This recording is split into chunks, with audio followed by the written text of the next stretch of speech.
l'homme n'est pas fait seulement que du corps, mais l'homme est fait aussi de l'esprit et de l'âme. Donc lorsque tu sanctifies ton corps en t'abstenant des rapports sexuels au mariage, tu dois aller un peu plus loin. Tu dois aussi sanctifier ton âme. Et comment on sanctifie l'âme? L'âme se nourrit des paroles. Oui, la Bible dit la foi vient de ce qu'on entend, et ce qu'on entend vient de la parole de Dieu. Lorsque je prends un exemple terre à terre, tu vas comprendre où je veux en venir. Lorsque tu te lèves le matin et que tu n'as pas encore mangé, tu es dans ton coin, tu es abattu peut-être, ou tu es dans ton coin, tu ne sens pas une certaine force, et une personne te trouve là, alors que tu n'as pas compris de repas.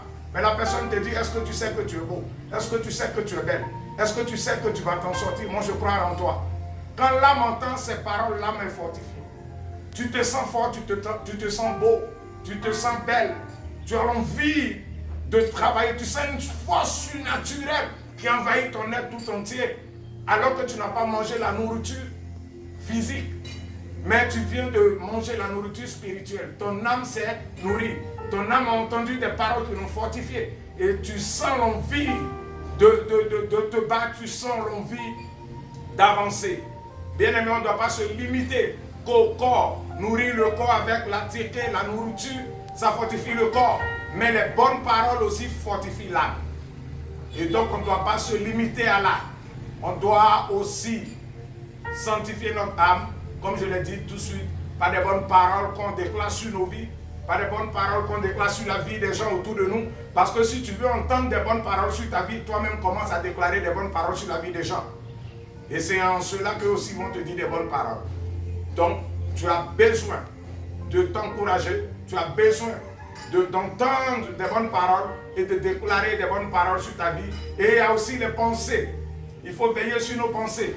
Beaucoup ne comprennent pas ces choses. Ils s'abstiennent des rapports sexuels, s'abstiennent de toucher à certains interdits, mais ils ne veillent pas sur les pensées. Ils ont des pensées de jalousie, ils ont des pensées négatives, ils ne sont pas positifs, ils sont là, est-ce que je vais m'en sortir? Ce genre de pensée ne sanctifie pas ton âme. Tu dois avoir de bonnes pensées et tu ne dois pas parler mal aussi. Tu ne dois pas entrer dans le commérage.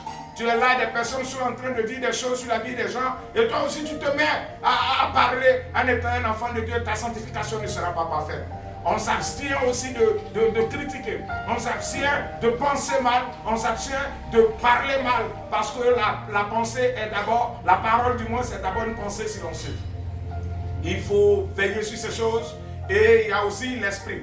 Notre esprit qui doit aussi être alimenté par la parole de Dieu. C'est-à-dire un véritable enfant de Dieu qui est dans une sanctification parfaite se doit de méditer la parole de Dieu. De méditer la parole de Dieu, c'est très important car la Bible nous dit l'épée de l'esprit qui est la parole de Dieu. Donc la parole de Dieu est l'épée du Saint-Esprit. Donc la parole de Dieu est la nourriture du Saint-Esprit. La parole de Dieu fortifie notre esprit, édifie notre esprit. Donc on doit méditer. C'est pourquoi le Seigneur a dit à Josué que le livre de la loi ne se éloigne point de ta bouche. Médite-le nuit et jour pour agir fidèlement selon ce qui est écrit. Et c'est alors que tu auras du succès dans tes entreprises et que tu réussiras. Donc on a besoin de méditer, de revenir, de repasser les bonnes choses, les promesses de Dieu dans notre esprit, dans notre âme. C'est tellement important, c'est capital pour ta vie de méditer la parole de Dieu. Et bien aimé, c'était là cette parfaite sanctification